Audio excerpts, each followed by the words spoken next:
기뻐하며 승리의 노래 부르리. 우리 같이 찬양하면서 주님 앞에 나아가도록 하겠습니다. 우리 박수 크게 치면서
말씀에 관한 또 하나님의 말씀 들을 텐데 우리 마음을 좀 준비하는 마음으로 우리 찬양해 볼까요? 처음 하는 찬양인 것 같은데 가사를 생각하시면서 묵상하면서 같이 고백해 봅시다. 하늘과 땅 가득한 하늘과 땅 가득한 찬양의 함성 내 영혼 그날 기다립니다.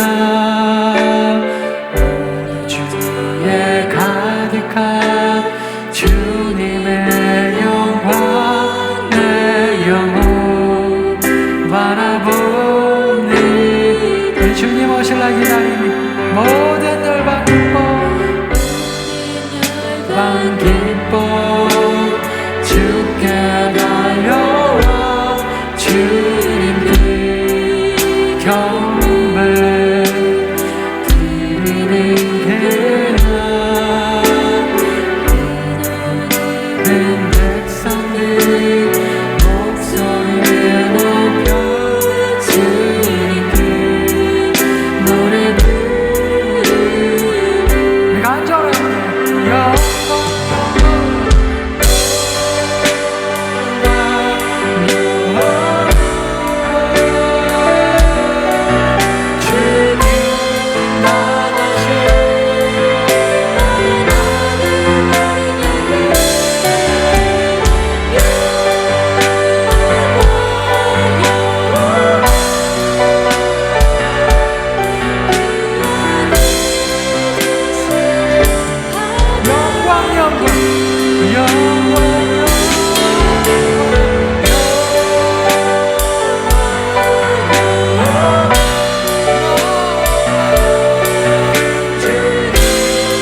마치 등을 들고 신랑을 맞으러 나간 열 처녀와 같다 하리니 그 중에 5은 미련하고 5은 슬기 있는 자라.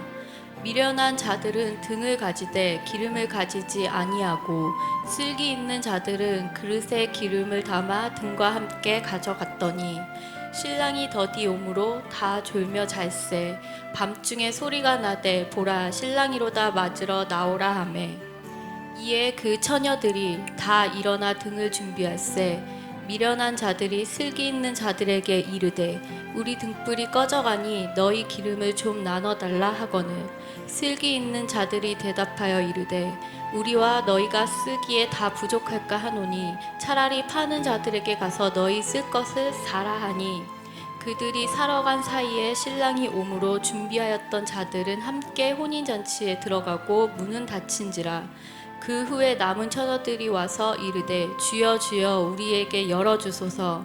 대답하여 이르되 진실로 너희에게 이르노니 내가 너희를 알지 못하노라 하였느니라. 그런즉 깨어 있으라. 너희는 그 날과 그 때를 알지 못하느니라.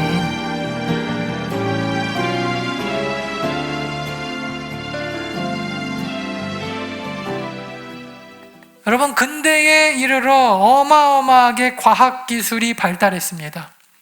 과학이 발달하면요, 과학자들은 전쟁이 없어질 줄 알았어요. 유토피아를 이룰 거다. 근데 여러분, 인간이 꿈꿨던 유토피아는 건설되지 않고 오히려 과학과 기술의 발전은 부익부 빈익빈을 더 심화시켰습니다. 과학이 먹을 것을 해결해 줄 줄 알았는데, 어느 정도는 해결됐지만 지금도 여러분 굶어 죽어가고 있는 사람들이 어마어마하게 많이 있다라는 거예요. 그리고 여러분, 이렇게 유토피아가 건설이 되어지면은 제일 먼저 사라질 게 전쟁과 함께 사람들이 다 너도 나도 행복하게 사니까 종교가 없어질 거라고 과학자들이 생각을 했습니다. 그런데 여러분, 과학기술의 발전은요, 오히려 여러분 인간의 격차, 부익부 빈익빈을 더 심하게 벌려놔가지고 오히려 여기저기서 더 전쟁의 소식이 들려오고 첨단 무기를 개발시켜서 1, 2차 세계대전이 일어나게 되고, 하여튼 여러분, 인간의 이 악함은요 과학기술의 발전하고 전혀 상관이 없는 것 같아요. 오히려 그래서 사람들이 이제 깨닫게 됐죠. 조심해야 되겠구나. 과학이 발전하면 사람들을 더 죽이는 쪽으로 발전하는구나. 인간의 악함은요 과학으로 해결이 불가능합니다. 과학자들의 예언이 무색할 만큼 인간들이 아무리 과학이 발전해도요 오히려 종교를 향한 열망이 더 커졌습니다. 그래서 지금도 가끔 걱정하시는 분들이 있어요. 목사님, 코로나 끝나고 교회 다 문 닫으면 어떡하죠? 걱정하지 마십시오. 인간은요 종교를 떠나서 살 수가 없어요. 왜 그런지 이제 뒤에 제가 말씀드리겠는데, 진짜 여러분 그 아이러니한 게 뭐냐면요, 인류 역사에서 그래도 현재 과학의 최첨단을 달리고 있는 기업 중 하나가 어딜까요? 최첨단 기업 여러 개가 있겠지만 그 중에 하나가 애플이라고 하는 미국에 있는 여러분 그 아이폰을 만드는 회사입니다. 여기가 어떻게 보면 인류 역사의 과학의 최첨단의 회사인데, 근데 여러분 이 애플을 창업했던 스티브 잡스가 물론 뭐 예수님을 믿은 건 아닌데 동양 철학, 좀 더 정확하게 말하면 동양 종교, 거기 굉장히 심취해 있었다라는 거예요. 그렇게 여러분 그 분석적이고 늘 과학적으로 사고하는 사람이요 오히려 여러분 늘 그 무슨 여기에 매진했다는 거예요. 젊은 시절에 하버드 관두고 동양 철학, 그래서 늘 묵상하고 명상하고 동양 종교에 깊이 심취해 있었다라고 하는 것은 어마어마한 아이러니가 아닐 수 없습니다. 사람이 아무리 과학이 발전해도 절대 해결하지 못하는 인간의 공허함, 이거는 여러분 과학이 해결해 줄 수가 없어요. 먹을 거 다 먹고 내가 입고 싶은 거 다 입고 하고 싶은 일 다 하면서 살아봐도 오히려 인간이 여러분 그거 가지고 돈 가지고 권력 가지고 싸움이 일어나고, 심지어는 가장 가까운 사이에서 친구들 간에 또 가족들 간에 부모 자녀 간에 오히려 여러분 전쟁이 일어나지 유토피아를 만들어주지 못하더라는 것입니다. 그러니까 여러분 오히려 여러분 이렇게 과학의 첨단을 달리는 사람일수록 마지막에 여러분 끝에 가서 뭐라 그래요? 허무하다.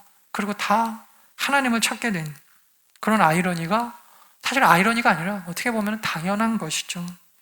또한 여러분, 과학이 아무리 발전해도 절대 두 가지를 해결해 주지 못합니다. 과학이 여러분 이거를 해결해 줄 수 있다고 하는 순간 과학이 아닌 게 돼요. 첫 번째는 인간의 시작을 설명해 주지 못합니다. 진화론, 여러분 진화론은요 우리의 인류의 시작을 말해 주지 못해요. 왜냐하면 진화론이 무엇을 가정해서 과학이라는 이름으로 역사로 설명하던 간에 이거는 스스로 존재할 수 없는 유한한 존재가 이 땅에 지금 존재하는 거거든요. 제가 말이 좀 어려워도 여러분 잘 생각해 보세요. 어떤 존재가 갑자기 무에서 유, 뿅 생겼다. 그런 게 아닌 이상 우리는요 원래 있던 존재에서 생긴 것들이에요. 부모님이 있으니까 자녀들이 있는 것처럼, 우리 조상들이 있어서 우리가 있는 것처럼, 설사 뭐 진화론을 100번 양보해서 어느 정도 그것이 사실이라고 할지라도 진화론의 시작은 무슨 빅뱅, 일단 뭐라도 있어야 돼요. 뭐라도 있어야지 폭발이 일어나고, 하다못해 에너지라는 것이라도 있어야 돼요. 그래야지 뭐 폭발이라도 일어나고, 무슨 뭐 메탄이나 산소나 뭐라도 있어야 돼요. 기체라도 있어야 그것이 연합해가지고 무슨 단백질이라도 만들고 단세포 생물이라도 만들어야 진화가 일어나는데, 그죠? 진화론은요 그 이전에 대해서는 설명하려고 하지 않습니다. 있다고 치고, 근데 이거 있다고 치고 그러면 사람들이 사기꾼 같아 보니까 있었는데, 자 봐봐 있었지? 그러니까 사람들이 다 속아 넘어가요. 맞아 있었는데 뭐 이게 뭐 무슨 뭐 스파크가 일어나고 뭐 단세포 생물이 되었고, 이게 막 점점 다세포 생물이 돼서 고등한 동물로 진화할 수 있겠지? 그럼 사람들이 아하 그럴 수 있겠네. 이거를 여러분 학교에서 과학이라는 이름으로 가르쳐가지고 여기서 벗어나면은 막 혼냅니다. 얼마 전에 여러분 뭐 물론 조금 많이 나간 분이긴 한데 창조론을 막 믿었다고 그래가지고 그것 때문에 우리나라 그 장관 되려다가 못 되신 분이 있어요. 지구의 역사가 6,000년이라고 주장한다면서요? 뭐 이러면서. 근데 뭐 그거에 대해서는 신학계 안에서도 말이 많지만 어쨌든 세상 사람들은요 더 이상 성경 얘기를 하면 이거는 완전한 비과학으로 그냥 딱 찍어버렸어요. 그리고 더 이상 성경 얘기를 못하게 합니다. 근데 여러분 아무리 그렇다고 하더라도 인류의 역사의 시작을 과학은 설명해 주지를 못해요. 근데 이거를 그냥 그렇게 시작했다고 치자. 그러니까 사람들이 일단 있다고 치는 거예요. 근데 여러분 스스로 존재할 수 없는 우리가, 여기 보세요 여러분, 이거 잘 한번 생각해 보세요. 이것만 생각해도 믿음이 좋아집니다. 스스로 존재할 수 없는 존재들이 존재한다라고 하는 것은 이 땅에 지금 있잖아요. 어떻게 있을 수 있을까요? 그냥 조금만 상식적으로 생각해도 스스로 존재하는 어떤 존재가 있다라는 거예요. 스스로 그냥 딱 존재하는 자가 있어야 스스로 존재할 수 없는 존재를 만들어내죠. 그죠? 여러분들이 지금 보고 계시는 이 모든 인류, 무슨 역사, 자연 전부 다 스스로 존재할 수 없는 거예요. 돌이 스스로 존재할 수가 없고, 나무가 스스로 존재할 수가 없고, 인간이 스스로 존재할 수가 없는 것은 누군가 스스로 존재하는 분이 이건 만든 거라니까요. 그래야 말이 되잖아요. 그죠? 과학은요 이거를 설명을 못해요. 두 번째, 과학은 이 모든 인류의 끝을 설명하지 못합니다.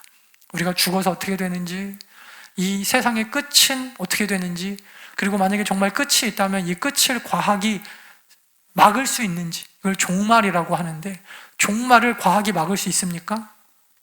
아직 종말이 안 와봐서 모르겠지만 적어도 현재 과학으로는 막지 못한다가 정답입니다. 그리고 설명을 못 해줘요. 인간이 죽어서 그냥 무로 사라지는지, 실제로 눈에 보이지 않는 과학에서 설명하지 못하는 영혼이 있기는 있는지 그냥 없다고 치는 거죠. 일단 없다고 치는 거죠. 그러니까 과학에서 없다고 치는데 교회에서 있다고 얘기하면 이게 뭐가 돼요? 비과학적이다라고 얘기를 합니다.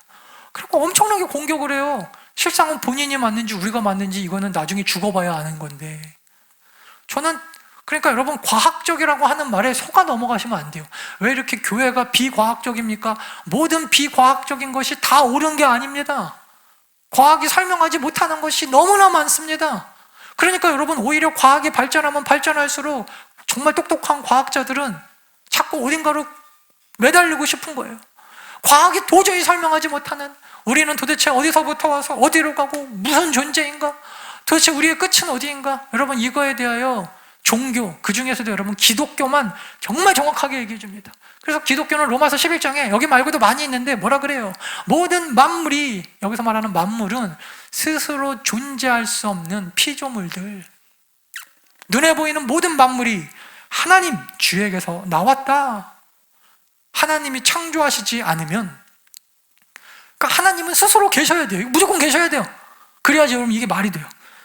그리고 하나님으로부터 나와서 하나님으로 말미암고 다시 하나님께 돌아가기 위하여, 우리는 그에게 영광을 돌리기 위하여 이 땅을 살아가는 존재들이다 라고 성경만 얘기를 해줍니다. 성경만.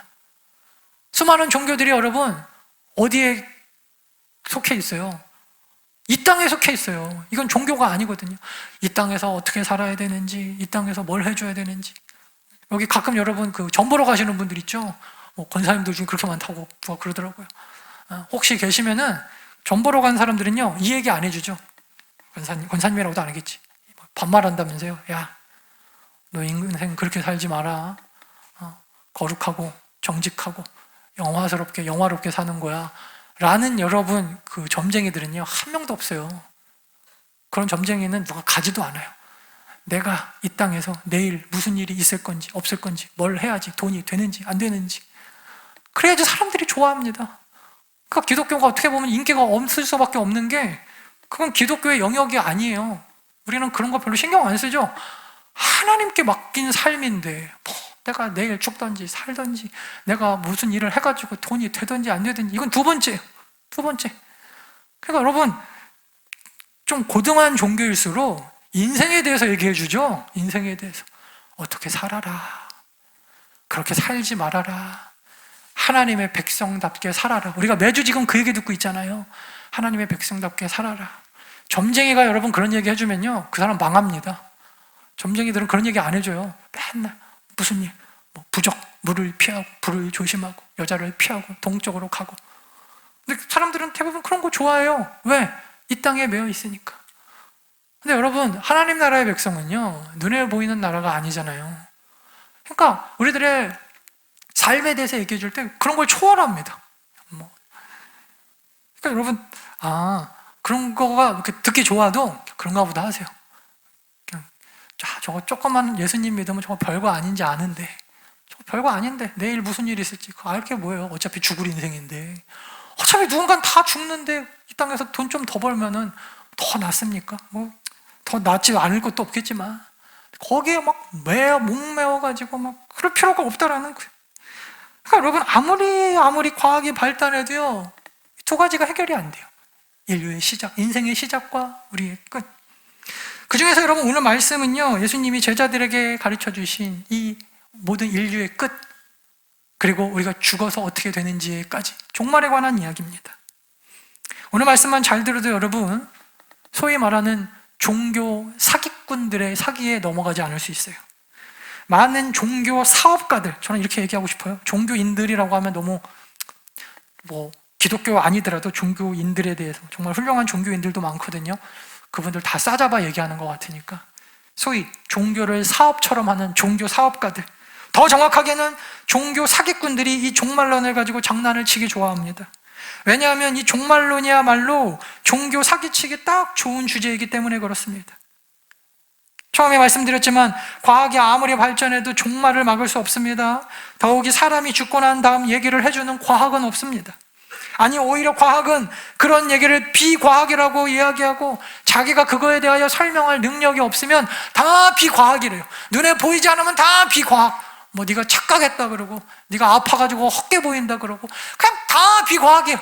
과학은요, 자기가 설명하지 못하는 다 비과학. 근데 모든 비과학이 다 진리는 아니라니까요. 그걸 아셔야 돼요. 과학적인 건 참 좋은 거지만 과학적으로 설명이 안 되는 것을 다 그냥 거짓이라고 여러분 치부하면 안 됩니다. 그래서 이 과학은요, 자기가 설명하지 못하면 창피하니까 다 그냥 무시하는 전략을 쓰죠. 그 자리를 피합니다. 비과학적이야, 보이지도 않는 거 그거. 근데 여러분, 과거에 비과학이라고 얘기했던 게 지금은 과학이라고 다 풀린 거 아시죠? 인간은 여러분 절대 하늘을 날 수 없을 거라 그랬어요. 날잖아요. 지금 날잖아요. 심지어 쇳덩이가 날잖아요. 그 수백 톤, 수천 톤인가요? 되는 비행기가 날잖아요. 옛날에는 누가 그런 얘기하면 비과학이라 그랬을 거예요. 조선시대에 여러분 비행기 타고 누가 탁 도착하면 신이라 그랬을걸요. 그걸 누가 과학이라고 생각했을까? 그죠? 인간들은 누구나 다 궁금해하는 그것, 우리 인류의 시작과 끝, 아니라고 하면서도 어쩔 수 없이 죽음 앞에서는 누구나 다 초라해집니다. 아무리 돈이 많아서 권력이 많아도 죽음을 두려워하지 않는 인간은 없어요. 그래서 이것을 교묘하게 이용해가지고 종말론을 가지고 사기치는 종교 사업가들이 역사에 등장했고요. 수도 없이 많았고 지금도 활동하고 있어요. 이름만 바꿔서 어리석은 인간들이, 그래서 여러분 말세 종말이라고 하면 일단 겁부터 먹으니까 예수님 오실 때까지 이 종교 사기꾼들은 끝나지 않을 겁니다. 가라지는 함께 가는 거거든요. 알곡과 함께. 왜 예수님이 하나님이 계시면 저런 사기꾼들이 저렇게 부흥하도록 내버려 둡니까? 가라지는 함께 가는 거라니까요, 여러분. 우리가 알곡이 되는 게 중요하지, 가라지는 예수님이요 베지 말라 그랬잖아요. 예수님 오시는 그날까지 같이 가는 거예요. 그냥 같이 쭉 가는 거예요. 그러니까 지혜로운 성도들은 늘 기억해야 돼요. 아하, 예수님 오시는 그날까지 종교 사기꾼들이 나를 늘 속이려고 하겠구나. 사탄이 양의 옷을 입고 속이는 것처럼. 이 종말론 종교 사기꾼들이 가장 많이 써먹는 수법이 크게 두 가지입니다. 하나는 날짜나 구원받는 사람들의 숫자를 정해놓고 협박하는 거예요. 1992년 10월 28일 날 뭐 이렇게 날짜 14만 4천 명 숫자, 거기 못 들면 그때까지 네가 정신 안 차리면, 이게 첫 번째 수법. 두 번째는 그러니까 종말의 때에, 말세 때에 네가 무엇을 해야 구원을 받는지, 어떠한 행위를 해야 되는지 이 행위를 가지고 속입니다. 그러니까 뭘 해야 되냐면, 봐봐 말세 오는 것 같지? 무섭지? 뭐 코로나 왔잖아. 이제부터 뭘 해야 되는지 알려줄게. 이게 사기꾼들의 수법이에요. 종말이 오는데 돈이 무슨 필요가 있냐? 여기서부터 시작하죠. 집이 무슨 필요가 있냐? 가지고 있는 거 돈도 팔고 집도 팔고 뭐 논도 팔고 냉장도 꼭 팔아 그거잖아요. 그래서 다 팔고 나한테 갖고 오면 내가 등록증에다 등록해 줄게. 여러분 정확하게 면죄부죠? 종교개혁이 일어나기 전 타락한 교회의 모습이 지금 이단들한테 그대로 나오고 있어요. 내가 면죄부 써줄게. 나한테 그거 집, 돈 다 갖고 헌금하면, 그리고 몇 명 이상 전도하면 순 그런 거예요. 뭐 되게 그럴듯해 보이잖아요. 전도 많이 하라고 하지 않았습니까? 뭐 이러면서 나쁜 거는 별로 시키지도 않아요. 다 좋은 걸로. 그렇게 여러분 양의 탈을 쓰고 늑대와 같은 모습으로 와서, 그리고 나서 자기는 그 돈 다 받아다가 가평 물이 흐르는 곳에 아방궁 같은 궁궐을 지어놓고 자기 부인도 아닌 젊은 여자랑 같이 살면서 늙은 노인네가 그러고 사는 거예요. 근데 여러분 조그만 상식이 있으면 그 사람이 그렇게 사는 거는 종말의 때 14만 4천 명 안에 든 사람의 생애가 아니죠. 메시아가, 여러분 예수님이 그렇게 사셨을까요? 이 땅에서 노예처럼 부려먹고 자기 배는 불리고, 하여튼 아주 악랄한 놈들. 여러분 이 두 가지만 조심해도요 종말론 이단에 빠지지 않습니다. 우리 더나온교회 성도들 딱 두 가지 기억하세요. 날짜, 숫자, 그 다음에 뭘 해야 된다, 이러면 다 이단이에요. 100%. 우리 목사님이 그런 거 속지 말라 그랬다. 뭘 하긴 뭘 합니까? 무슨 징조가 나왔으니까 뭘 하라 그랬다. 뭐 그 대표적인 게 여러분 그 안식일 날이라고 토요일 날 예배 드리는 집단들, 그게 여러분 처음에 그래서 그랬던 거예요. 아하, 1960년도에 그 처음에 안식교 만든 사람이 60년도 몇 월 며칠 날 휴거가 있다 그랬어요, 진짜로. 근데 우리나라 그 다미 성교회처럼 휴거가 안 일어났거든요. 그러니까 도망갔어요, 산으로. 근데 자기도 먹고 살아야 되니까 뽁뽁 기어 내려왔죠. 그리고 사람들한테 왜 속였습니까? 그러니까 뭐라 그랬어요? 토요일 날 예배를 안 드려서 주님이 삐져서 안 온답니다. 그랬다니까요. 그렇고 탄생한 게 제7 안식교예요. 이 제7 안식교에서 어마어마하게 많은 이단들이 또 나오고 그래서 토요일 날 예배 안 드리면 이렇게 된 거예요. 뭐를 안 하면 맨날 구원이 없대요. 뭘 안 하면 구원이 없습니다. 다 이단이에요, 여러분. 다 이단. 뭐 누구 인간을 믿지 않으면 14만 4천 명 안에 들지 않으면 그러고 나서 보면은 전부 다 뭐 갖고 오래요. 교회에서 뭐 팔아먹고 뭐 사라 그러고 이거 사야 된다 그러고 명찰 하나 사는데 뭐 몇백만 원이래요. 이 명찰을 사야지 휴거를 한다 그러질 않나. 여러분 거기에 누가 속냐 그러죠. 인간은요, 여러분도 조심하십시오. 어느 날 속아요. 어느 날 뭐 갑자기 살다가 병이 막 찾아왔어요. 가족들이 막 다 떠납니다. 친구들이 막 배신하고 멀쩡하던 막 사업이 막 안 되고 이러면요, 사람이 영적으로 막 붕괴가 일어나면서 지푸라기라도 잡는 심정으로 그거 붙잡아야 사는 줄 알고. 여러분 오늘 종말에 관한 가르침을 주시면서 예수님이요, 예화로 제자들에게 말씀해 주시는 게 열처녀 비유입니다. 열처녀 비유. 이게 뭐냐면은 예수님 시대 때도 이 종교 종말론 사기꾼들이 어마어마하게 많았어요. 내가 메시아다 그러고 말세가 왔다 그러고. 예수님 시대 때부터 말세라고 합니다. 지금은 말세의 끝, 종말이라고 하는데 종말인지 아닌지 모를 일이고 지금도 말세예요. 어쨌든 우리는 말세를 사는데, 그러니까 예수님이 이 말세에 대해서 예화를 들어 설명해 주시면서 우리에게 종말의 때에 니들이 구원받을 사람으로서 준비해라 라는 것도 있지만 더 중요한 게 뭐냐면 속지 말라, 속지 말라. 종교 사기꾼들이 너무 많으니까 속지 말라. 이게 여러분 오늘 말씀의 핵심 중에 핵심입니다. 그러니까 말세를 준비하는 것도 당연하거니와, 오늘 말씀 듣고 여러분 내가 말세를 준비해야지, 이것도 중요한데 이 두 번째를 늘 놓쳐요. 속지 말라를. 그래서 저는 속지 말라를 좀 더 좀 근사한 말로 말세 때 우리 성도들이 속지 않기 위해서 가져야 될 두 가지 지혜.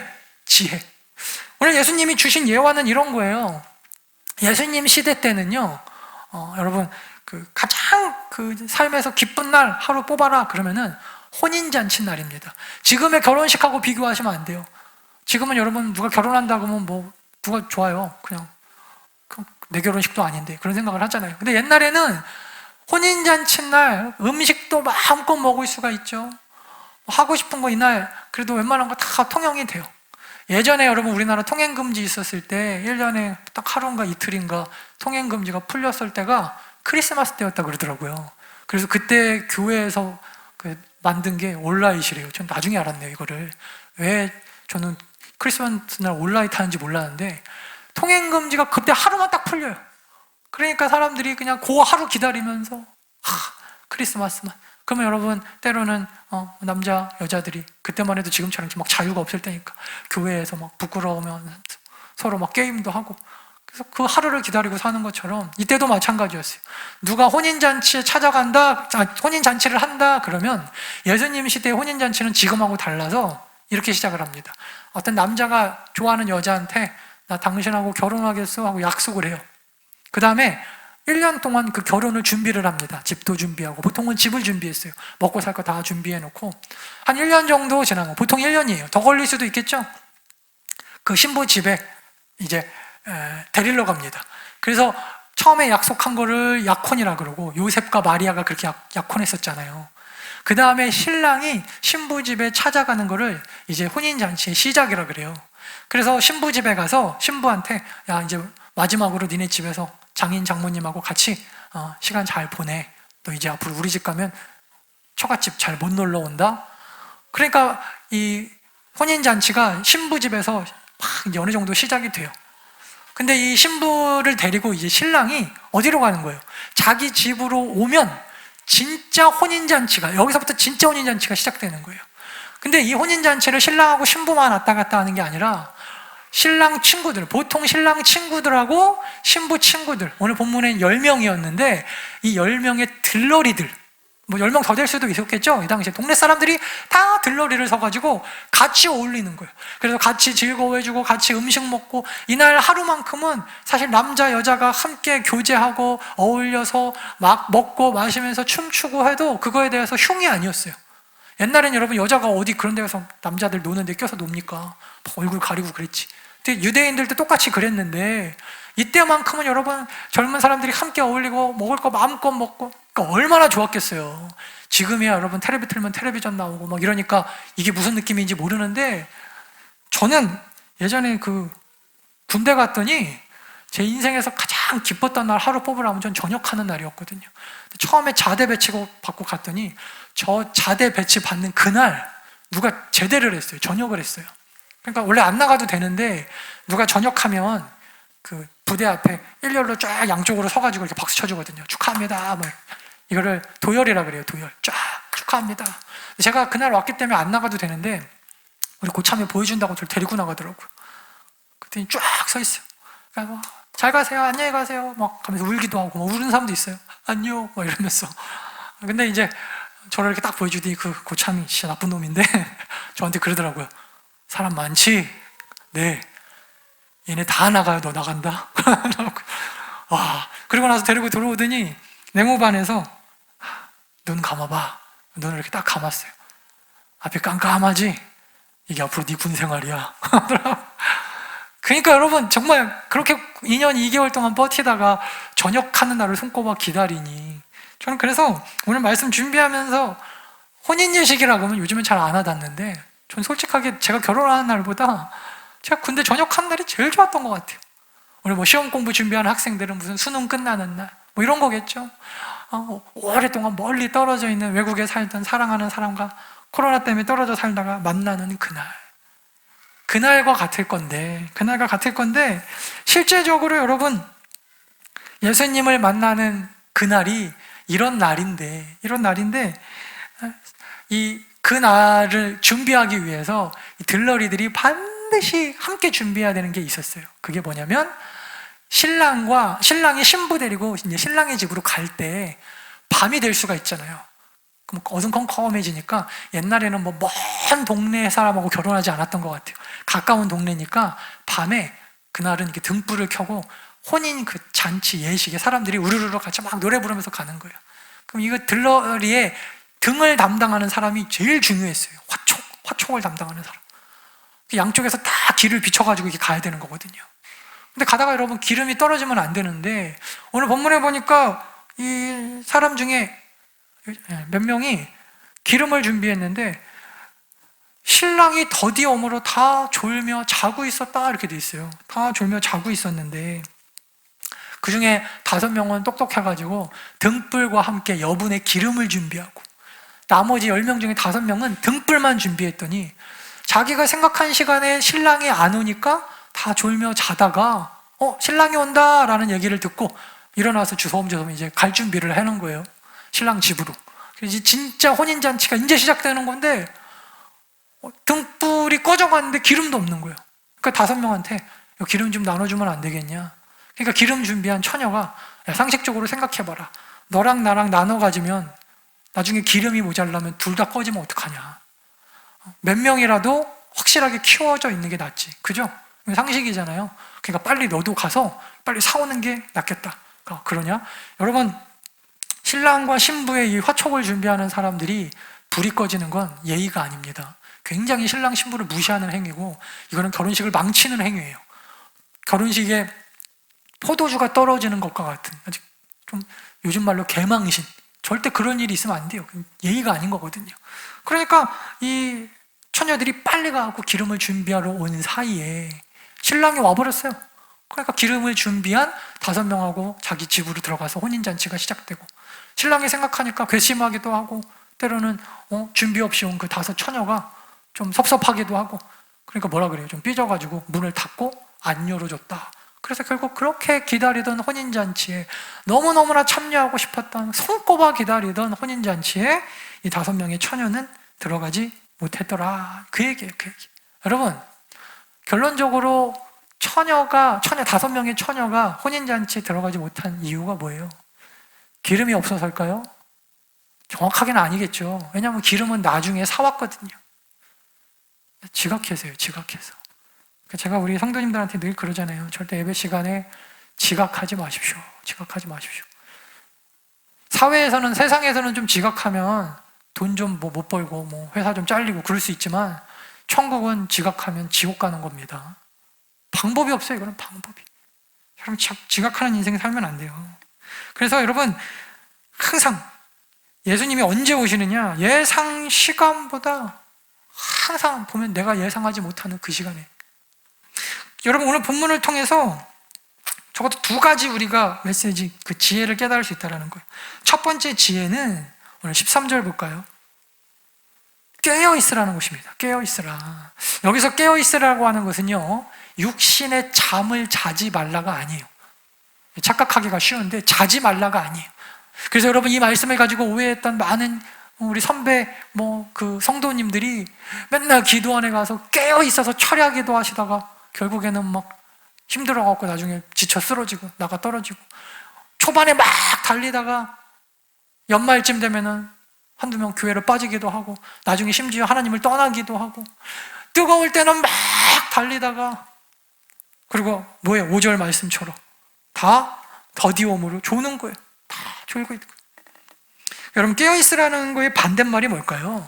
깨어있으라는 말을 알려면 그 반대의 의미를 알아야 되는데, 바로 알람을 맞춰놓으라 이겁니다.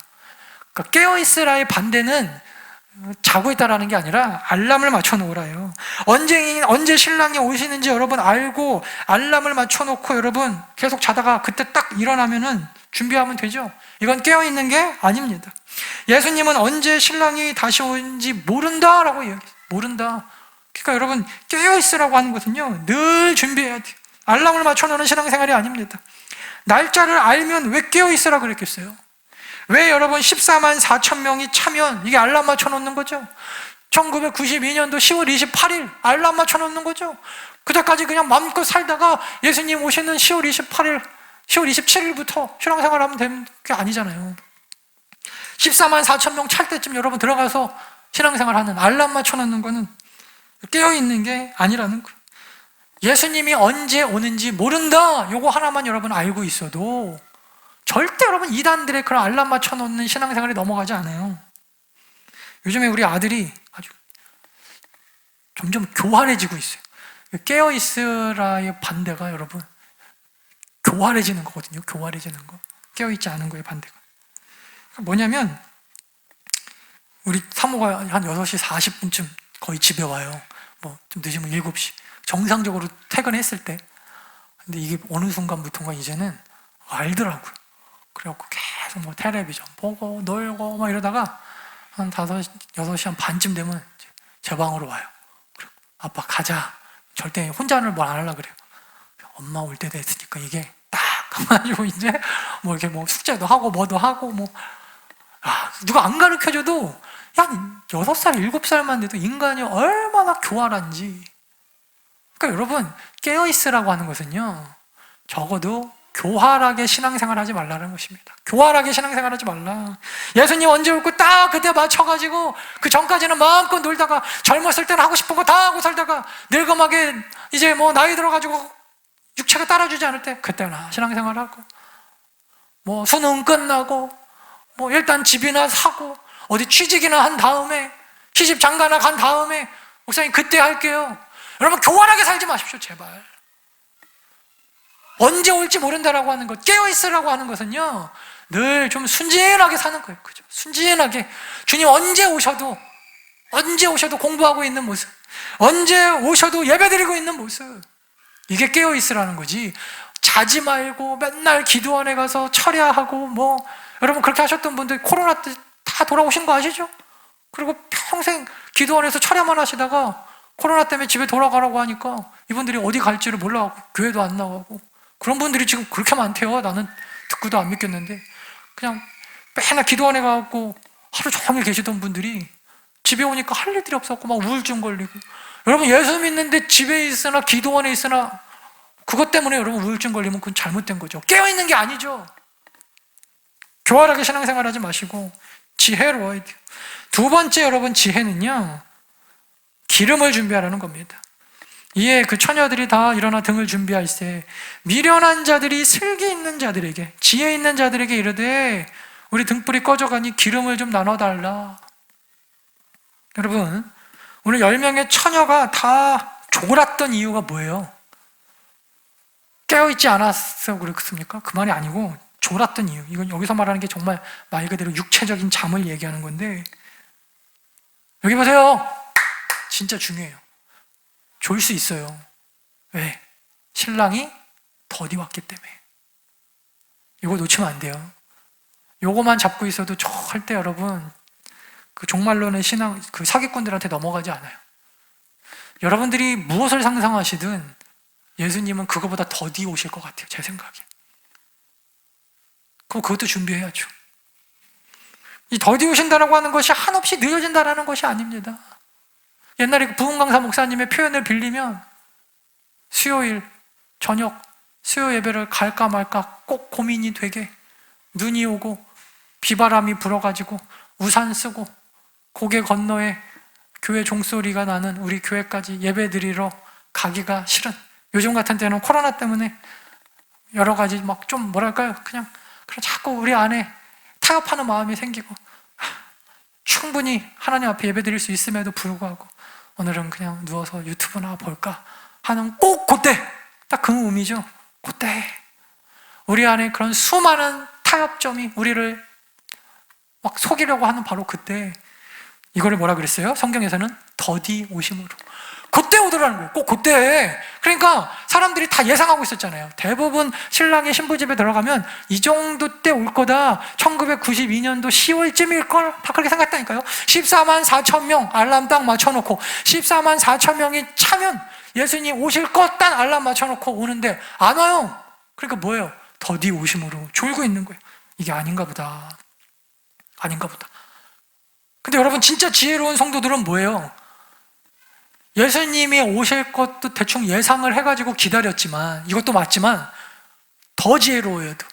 더디 오실 것까지 생각한 거예요, 이 사람들은. 왜 예수님이 늦은 거 가지고 나한테 뭐라고 합니까? 예수님이 오늘 오실 것 같은 마음으로 난 날마다 준비하다가 오늘 잠깐 예배 안 드린 건데, 지난주까지 열심히 드리다가 오늘 잠깐 새벽 예배, 하루 묵상, 수요 예배 오늘 잠깐 빠진 건데, 오늘 하루 잠깐 빠진 건데 꼭 그때 예수님이 오신 다음에 나한테 이러실 수 있습니까? 해봐야 그거는 여러분들 소관이고, 그런 걸로 여러분 우리가 핑계댈 수 없다는 거예요. 무서운 말씀이죠. 여러분, 지혜가 뭐예요? 예수님이 더디 오실 것까지 준비하는 마음. 여러분, 영적으로 깨어있으라는 의미는요, 육적인 잠을 자지 말라가 아닙니다. 오해에서 철야 기도만 하거나 생업을 포기하고 예배와 교회 일만 죽도록 하라는 의미가 아니에요. 그러다가 코로나 오면은 이것도 안 하고 저것도 안 하고 아무것도 안 하고 집에 틀어박혀 있는 게 깨어있는 게 아니라는 것입니다. 그러다가 그냥 육체적으로도 힘들어서 나가 떨어지게 되고 주님이 왜 빨리 오시지 않냐고 여러분 한탄하는 게 깨어있는 게 아닙니다. 주님이 내 생에 오지 않더라도 말세라고 이야기했던 예수님이 승천하신 그 기간보다 지금 2000년이나 더 지났지만 앞으로 2000년, 3000년이 더 지난다 할지라도 여러분 그때도 안 오시면 어떡할 건데요? 기름을 준비해야죠, 기름을. 제자들은요, 여러분, 자기네들이 죽기 전에 예수님 다시 오실 줄 알았다는 거예요. 그러다가 하나둘 순교하고 나니까 그때서야 늙어먹게 뭐 준비했어요? 아하, 내가 죽기 전에 예수님 안 오실 수도 있겠다. 그때서야 여러분 막 부랴부랴 그래서 복음서를 쓰기 시작했죠, 예수님의 제자들이. 제가 2008년도에 중국에 갔는데 거기서 굉장히 오랫동안 중국 선교하고 계시더라고요. 이분이 목사님이신데 환갑 그 즈음에 은퇴를 일찍 하시고 교회 굉장히 크게 경상도에서 엄청나게 큰 교회 목회하시다가 환갑 즈음에 빨리 은퇴하시고 중국 선교사님으로 들어오신 분이에요. 제가 그때 놀랬던 게 몇 가지 있는데 그 중에 하나가 그 한국에 있었던 선교사님들이 성도들이 따라왔어요. 목사님 그 중국에서 선교하는데 도와드린다고 아무 조건 없이, 뭐 사례비를 받는 것도 아니고 이 사람들은 생업을 정말 내려놓고, 물론 어느 정도 이제 좀 준비가 된 분들이죠. 뭐 자녀들이 막 굶어 죽어가고 있는데 오는 그런 분들이 아니고, 그래서 본인들은 이제 그냥 이 정도면 됐습니다 하시는 분들이 따라와서 거기서 목사님과 함께 사역을 하는데, 제가 그때 고민이 있었어요. 유아극 때문에.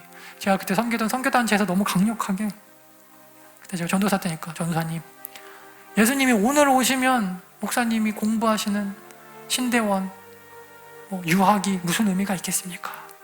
지금 우리가 주의 길을 예비하실 길을 앞당겨야 될 때지 유학을 갈 때가 아닙니다. 하도 저한테 유혹이 있어갖고 내가 믿음이 없는 건가, 내가 진짜 어떻게 해야 되나 기도하고 있었던 찰나에, 저는 그렇게 기도 많이 하거든요. 주님의 뜻이면 저한테 기도하는 분 붙여주셔서 그분들의 조언을 제가 따라가겠습니다. 제가 처음에 목회 결심했을 때도 그랬고, 제가 우리 가족들한테 뿐만 아니라 내 주변에 있는 많은 제가 믿는 사람들한테 물어봤거든요. 나 같은 사람이 목회도 되겠습니까? 하나님 앞에 좋은 사람 만나게 해달라고 제가 굉장히 기도를 많이 해요. 저는 그때도 하나님 좀 응답을 달라고 제가 그걸 물어봤어요. 그 목사님한테. 그때 그 목사님이 너무 깜짝 놀랐어요. 이분은 목회하시다가 예수님 오실 날 예배하면서 지금 당장 중국에 와서 선교하고 계신 분이잖아요. 그런 분의 입에서 이런 얘기가 나오더라고요. 형제야, 우리가 예수님의 길을 준비한다라고 하는 것은 오늘 예수님이 오신다라는 마음으로 정말 거룩하고 정결하게 하얀 옷을 입고 순결한 신부의 모습으로 살아가는 것이다. 그리고 내 시대에 예수님이 오시지 않는다면 항상 이 가정을 가지고 내 시대에 예수님이 오시지 않는다면 나는 지금 다음 세대에 무엇을 준비해 줘야 될까? 그 마음으로 살아가는 게 그게 진짜 말세를 살아가는 지혜로운 자의 모습이다. 저 그날로 유학 갔잖아. 유학 준비하고 나가버렸잖아요. 아, 그렇구나. 진짜 지혜가 뭔가 하면 여러분, 아, 이때쯤 신랑이 오겠구나. 거기에 맞춰서 여러분 등불 들고 나가야 돼요. 맞아요. 오늘 지금 당장 오더라도 여러분 부끄러움 없이 등불 들고 준비하고 있는 삶. 근데 여러분 진짜 지혜로운 성도는 하나가 더 있었죠. 만약에 더디 온다면 그럼 내가 뭘 준비해야 될까? 그래서 이 사람들은 기름을 준비했어요. 슬기로운 5처녀는. 여러분 지금 이단들이 놓치고 있는 게 뭡니까? 이 시대 이단들은요, 그 뒤에 얘기 안 해줘요. 신랑이 더디 오므로 이 얘기를 하면 여러분 이단이 종교 사기꾼들이 장사가 안 되거든요. 당장 온다는 거예요, 맨날. 그래서 맨날 얘기하는 게 뭐 유튜브 보여주면서 목사님 뭐 달빛이 변했다는데요. 일루마나티 그 사람들이 활동한다는데요. 그래갖고 이번에 바이든이 그래서 대통령이 됐다는데요. 그래서 백신 안에다가 칩을 넣어가지고 웃으면 안 되는데 그 칩을 맞으면 666이라던데요. 그런 거 믿는 것도 이상한데 여러분 믿고 싶으면 마음껏 믿으십시오. 근데 그거를 성경이라고 얘기하지 마세요. 여러분들이 믿고 싶은 대로 뭐 백신 안에 칩이 있다고 믿든 말든 저는 그런 거 상관 안 해요. 근데 그걸 믿어야지 무슨 666을 안 받는다고 생각하지는 말라니까요. 성경에서 말하는 여러분 666하고 무슨 베리치와 전혀 상관없어요. 전혀 상관없어요. 그런 거는 믿음이 아니에요. 믿으시려면 믿되 그걸 예수 믿는 사람은 그렇게 살아야 된다고 함부로 얘기하지 마세요. 그럼 여러분들이 신념이지 백신을 안 맞는 게 낫겠다. 신앙이 아니에요. 신앙은요 여러분, 믿음은 온 인류와 역사와 과거와 현재를 초월해야 된다 그랬잖아요. 초월해야 된다. 근데 사람들이 더디어 오심으로 이 얘기는 안 해주고 큰일 났다. 오늘 오신다. 다 때려쳐라. 깨어있어라. 그래갖고 맨날 깨어있으라고 잠도 안 재우고 육체적인 잠이 그 잠이 아닌데. 저는 여러분 오늘 기름이 무엇일까? 많은 그 신학자들이 그 기름에 대하여 기록을 찾아봤어요. 제일 많이 나온 게 기도더라고요. 기도를 준비해라. 또 어떤 신학자들은 이렇게 얘기했더라고요. 선한 영향력이다. 근데 저는 기도하면서 하나님이 그런 마음을 주셨어요. 이 시대에 우리가 기도로 주님이 오실 날을 준비해야 된다고 하는 것은 저는 예배라고 생각합니다. 우리가 삶의 어느 현장에서도 예배하는 모습으로 서 있다면, 예수님이 언제 오셔도 우리의 예배를 받으신다면, 그죠? 그럼 여러분 우리가 부끄러움이 없죠. 특별히 무슨 달빛이 변하든 코로나가 창궐을 하고 종말이 다가오든 지진과 기근의 전쟁의 소문이 들려오든 내가 날마다 여러분 예배하는 자의 자세로 예배하면서 살아가고 있으면 그게 뭐가 문제가 돼요? 깨어있는 거죠. 좀 순진하게 신앙생활 하십시오. 교활하게 시간 맞춰서 알람 올려놓고 사는 신앙생활 하지 마시고, 신랑이 더디 와도 깨어있어서 여러분들이 준비한 예배의 기름으로 언제 예수님 오셔도 기쁨으로 예수님이 여러분들의 예배를 늘 받으시는 우리 그런 성도들 다 되실 수 있기를 간절히 축원합니다. 우리 말씀 생각하면서 이 찬양합시다. 마라나타 주 예수여. 예, 주님, 내가 예배하며 이 땅에서 준비하고 있겠습니다. 주님, 우리 예배를 받아주시옵소서. 같이 찬양합니다.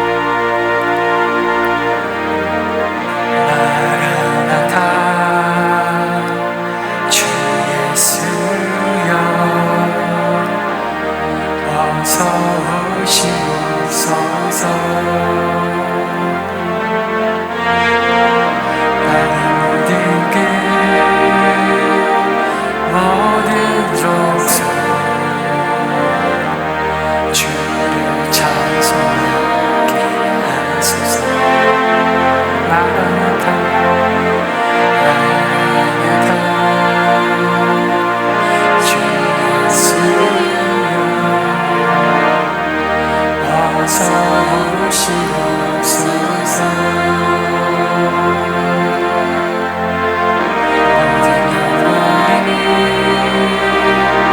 주께 돌아와 춤추며 경배하리 하소서. 우리 주님 다시 오실 길을 만들자. 십자가를 들고 닿을 끝까지 우린 가리라. 우리 주님 하늘 영광 온 땅 높이되 우리 땅 끝에서 주를 맞이해. 마라나타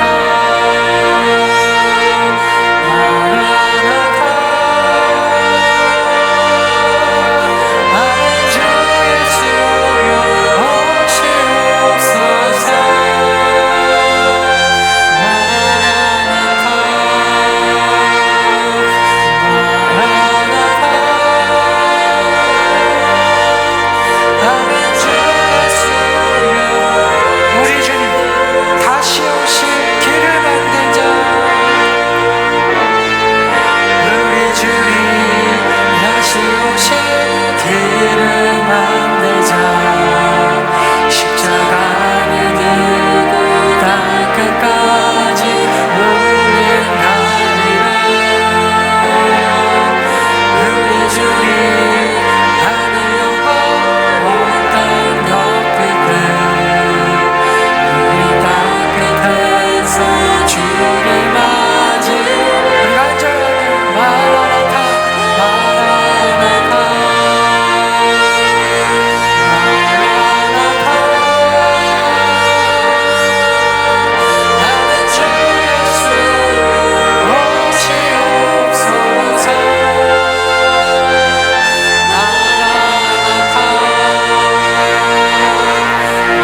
마라나타 나는 주 예수여. 우리 한 번 더 간절하게 마라나타 마라나타 마라나타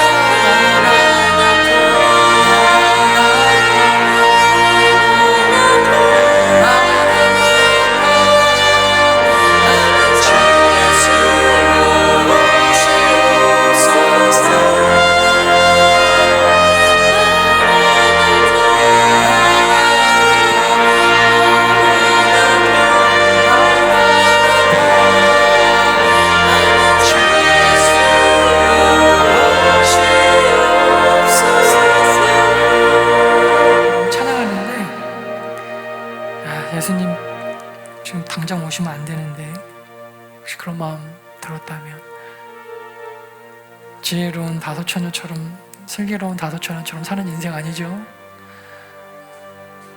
아직은 좀 안 오셨으면 좋겠다.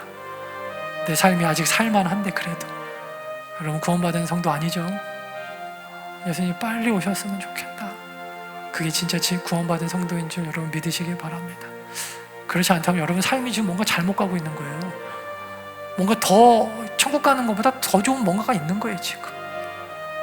그리고 뭐 우리 아들 뭐 장가라도 보내고 우리 딸 시집이라도 보내고 이 일이라도 마치고 이것만 끝나면 그래도 내 인생 피는데 아직도 여러분 그런 마음으로 우리가 신앙생활을 한다면 여러분 하나님의 영광 가운데 사는 게 아니죠. 마라나타 아멘 주 예수여 오시옵소서. 이게 마라나타거든요. 예수님 좀 빨리 오셨으면 좋겠다. 제발 좀 빨리 오셔서 주님의 품에 안겨서 평범 정말 이 땅에서의 모든 아픔 다 내려놓고 실컷 울어라도 봤으면 좋겠다. 그 마음으로 여러분 신앙생활을 합시다. 지금은 우리 주 예수 그리스도의 은혜와 하나님 아버지의 무한하신 사랑과 성령의 감화 감동 충만 교통하심이 사랑하는 성도들 머리 위에와 앞길 위에 가정 위에 이 나라와 이 민족 정치하시는 위정자들과 북한 땅 위에 세계 각지에서 선교하시는 선교사님들 사역들 위에 이제로부터 영원토록 함께 있을지어다. 아멘.